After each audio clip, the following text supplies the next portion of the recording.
जी बिस्मिल्लाहिर्रहमानिर्रहीम। इस लेक्चर में ना आपको डीप न्यूरल नेटवर्क या आर्टिफिशियल न्यूरल नेटवर्क के थ्रू क्लासिफिकेशन करनी बताई जाएगी, और हर किस्म की क्लासिफिकेशन, बाइनरी भी, मल्टी क्लास भी और मल्टी लेवल क्लास क्लासिफिकेशन भी। स्टार्ट करते हैं टाइम ज़ाया किए बिना। ये आपके सामने एक नोटबुक आपको नजर आ रही होगी मेरी। तो हम फीड फॉरवर्ड न्यूरल नेटवर्क भी इसे बोलते हैं, या फीड फॉरवर्ड न्यूरल नेटवर्क की बजाय आप आर्टिफिशियल न्यूरल नेटवर्क भी बोल सकते हैं। Up to you, whatever you want to call this. Binary classification क्या होती है? जब आपके पास यस या नो के अंदर कोई चीज आपने बतानी हो, ठीक है, 0 या 1, यस या नो, इस तरीके से जब आपने चलना हो उस चीज को हम बोलते हैं बाइनरी क्लासिफिकेशन। बाइनरी क्लासिफिकेशन का तो आपको पता होगा होपफुली। अब हम क्या कर रहे हैं? सेम वही काम कर रहे हैं।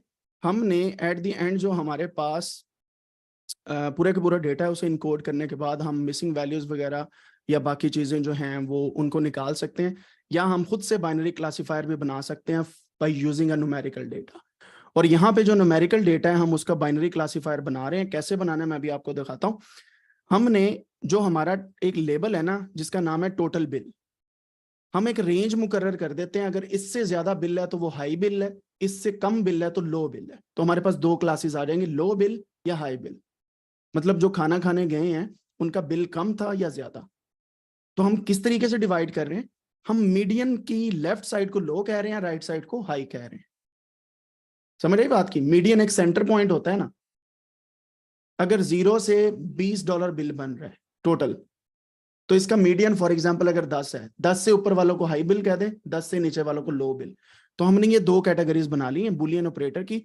एक नया हमने टेबल बना लिया, जिसका एक नया डेटा सेट बना लिया जिसका नाम है हाई बिल, यानी कि एक नया कॉलम ऐड किया जिसके अंदर हमारे पास वैल्यूज आएंगी ट्रू और फॉल्स की। तो हम इसको मैं रन करता हूं, तो होपफुली ये हमारे पास जो है प्रॉपर वे में इस तरीके से डेटा सेट आ जाएगा। तो अगर मैं इसको दोबारा से टिप 1 टिप्स का डेटा जो है इसको हेड करते हैं, तो इस तरीके से हाई बिल की वैल्यू आपके पास आ गई। 0 है तो हाई बिल नहीं है, 1 है तो वो हाई बिल है।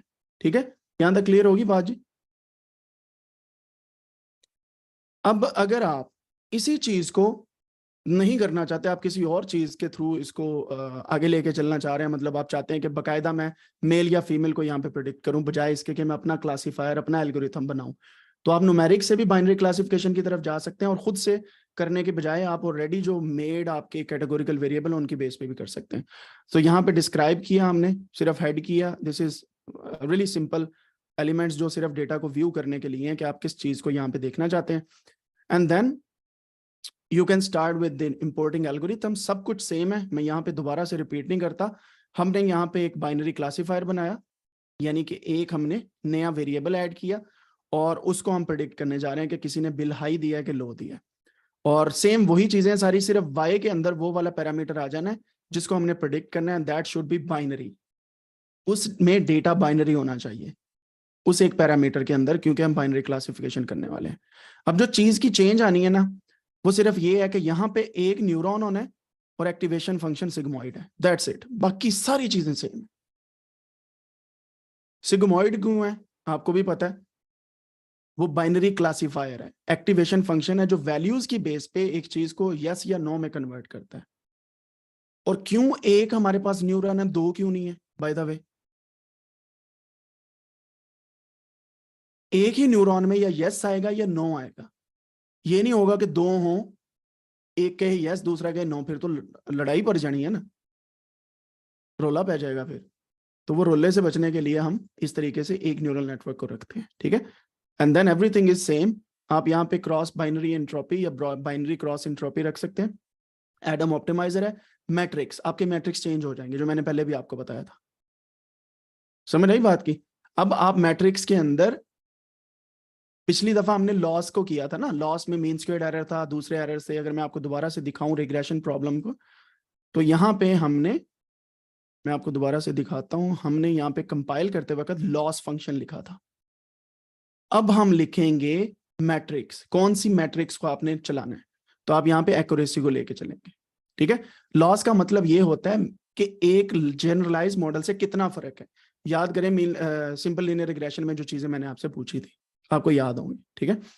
मतलब हमने एक लाइन बनाई थी और मैंने कहा था ये पॉइंट सारे खुश नहीं रहते इस लाइन से, तो जितने ना खुश रहे वो हमारे नुकसान में है। वो रिश्तेदार जो हमसे नाराज होते हैं वो हमारे नुकसान में होते हैं ना। उन्होंने जिन्ना मर्जी खिलाए पिलाए जो एंड ते जाके उन्होंने कुछ भी नहीं थानू सिला देना होता। सो आप लॉस फंक्शन को वैसे गिन लें, जिन रिश्तेदारों से, जिन रिलेटिव से, जिन दोस्तों से आपकी दूरी है वो आपके हक में कभी कभी खराब भी हो जाते हैं, मतलब बेहतर नहीं होते। तो लॉस फंक्शन ऐसे मेजर भी किया जाता है कि आपसे कुछ खुश हैं या नहीं लोग खुश। तो ये एक्यूरेसी का पैरामीटर यहाँ पे रखा गया, model dot fit, and then everything is same. 10 epochs हैं, 32 आपके वहां पे चल रहे हैं। मेरे सिस्टम की कुछ इस तरीके से चीजें हैं जनाब आपके सामने। Apple one M1 max pro है मेरे पास और 32 GB रैम है इसकी, तो इस वजह से ये बार बार आ रहा है। अगर आपके नहीं आता तो डजेंट मैटर। मेटल डिवाइस क्यों आ रहा है? क्योंकि मेरा जो M1 का GPU है वो मेटल डिवाइस की तरह का होता है। So that is why I am showing you this one. अच्छा, अब एक्यूरेसी को एट द एंड मैंने परसेंटेज में यहाँ पे कन्वर्ट कर लिया, और इसको रन करने के बाद जो हमारे पास एक्यूरेसी है ये 67.35 है। And then you can also predict the variable के कौन सा है। अगर मैं इसको यहीं पे दोबारा से रन करूं इस पूरे मॉडल को, ये मैंने दोबारा से रन किया, आप देखेंगे नीचे ये रन हो चुका है, ये दोबारा से रन हुआ है। अब मैं क्या करता हूँ, यहीं पे मॉडल डॉट प्रिडिक्ट करता हूँ, और एक्स टेस्ट के पूरे को भी प्रिडिक्ट कर सकते हैं, या मैं लास्ट वाली 5 वैल्यूज को भी कर सकता हूँ। ये मेरे पास उसकी वैल्यू आ गई। अब ये जो मेरे पास वैल्यूज फाइनल आ रही हैं, ये मुझे एक वैल्यू बता रहा है, एग्जैक्ट वैल्यू कि इसकी वैल्यू क्या होगी, ठीक है। लेकिन हमें एक्टिवेशन फंक्शन चाहिए होगा which will classify that into something different. Like sigmoid कब करेगा, ये कहेगा जी 1 है, 4.8 को 0 कर देगा, इसको भी 1 कर देगा, इसको ये 1 कर देगा, और इसको भी 1 कर देगा। So you can have an idea कि किसने ज्यादा बिल पे किया, किसने कम किया। But usually when you are developing an app you can call this function at the and.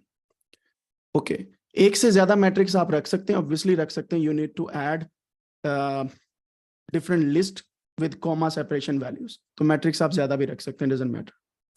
तो यहाँ पे लॉस एंड एक्यूरेसी हमारे पास दोनों आ रहे हैं। एंड देन हम, ये थी बाइनरी क्लासिफिकेशन। हम मल्टी क्लास क्लासिफिकेशन कैसे करेंगे? आसान, बहुत आसान। कैसे, मैं भी आपको दिखाता हूँ। अब आपने जो काम करना है, अब सॉफ्ट मैक्स फंक्शन यूज करेंगे eight the and. Activation function soft max का क्या मकसद होता है? मल्टी क्लास को देखता है। मिसाल के तौर पे एक्टिवेशन फंक्शन में मैंने कैट डॉग की तस्वीरों के साथ आपको दिखाया था, अगर आपने वो लेक्चर सुने तो आपको याद होगा, और हमने सॉफ्ट मैक्स फंक्शन को बड़ी डिटेल में वहां पे देखा था।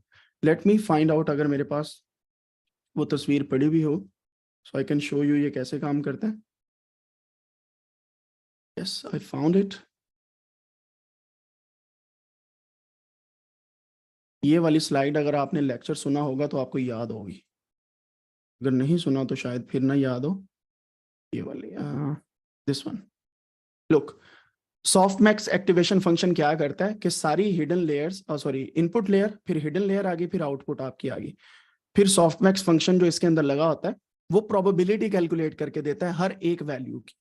अगर हमारे पास चार चार ऑर्गेनिज्म है, सॉरी एनिमल्स हैं, cat dog tiger and none, तो ये क्या करेगा, तस्वीर को देखते हुए क्लासिफाई करने की कोशिश करेगा कि इसके इतने % चांसेस है कैट होने के, इतने % चांसेस है डॉग होने के प्रोबेबिलिटी की बेस पे, और इतने % चांसेस हैं टाइगर होने के, इतने % चांसेस है कुछ भी ना होने के।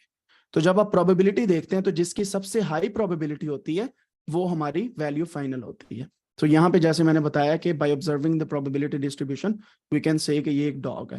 ये हमने खुद नहीं करना होता बाय द वे, ये एल्गोरिथम ने करना होता है, और सॉफ्ट मैक्स एक्टिवेशन फंक्शन ने खुद करना होता है। तो आपको बताने का मकसद ये है कि ये चीजें ऑटोमेटिकली कैलकुलेट होती हैं, बट यू शुड नो कि सॉफ्ट मैक्स क्यों यूज किया गया। ठीक है जी, सॉफ्ट मैक्स इसलिए यूज किया गया क्योंकि हमारे पास डे प्रिडिक्ट कर रहे हैं, और डे 3 या 4 किस्म के हैं, Thursday, Friday, Saturday and Sunday. 4 है ना डेज। अब बाइनरी क्लासिफिकेशन तो नहीं रही, 4 में से एक प्रिडिक्ट करना है, that is why this is called multi class classification. समझ आ गई बात की मल्टी क्लास क्लासिफिकेशन क्या है? ये जो कैमरे बंद करके बैठे हैं ना, गलत बात है ये। अच्छा, मल्टी क्लास क्लासिफिकेशन के बाद हमारे पास एक और किस्म की क्लासिफिकेशन होती है जिसको हम कहते हैं मल्टी लेबल क्लासिफिकेशन। उसके बारे में हम बात करेंगे, but for now we will see. हमारे पास ये मल्टी क्लास क्लासिफिकेशन जो हमने की है, इसके अंदर हमने सॉफ्ट मैक्स यूज किया, एक्टिवेशन फंक्शन। एंड देन आप क्या कर सकते हैं इसके अलावा, एक तो मेरा माउस काम खराब कर रहा है, आप इसी के वैलिडेशन और टेस्ट की लॉस को और एक्यूरेसी को चेक कर सकते हैं, ठीक है, और उनको ड्रॉ कर सकते हैं, जैसे कि मैंने यहाँ पे ये ड्रॉ किया है।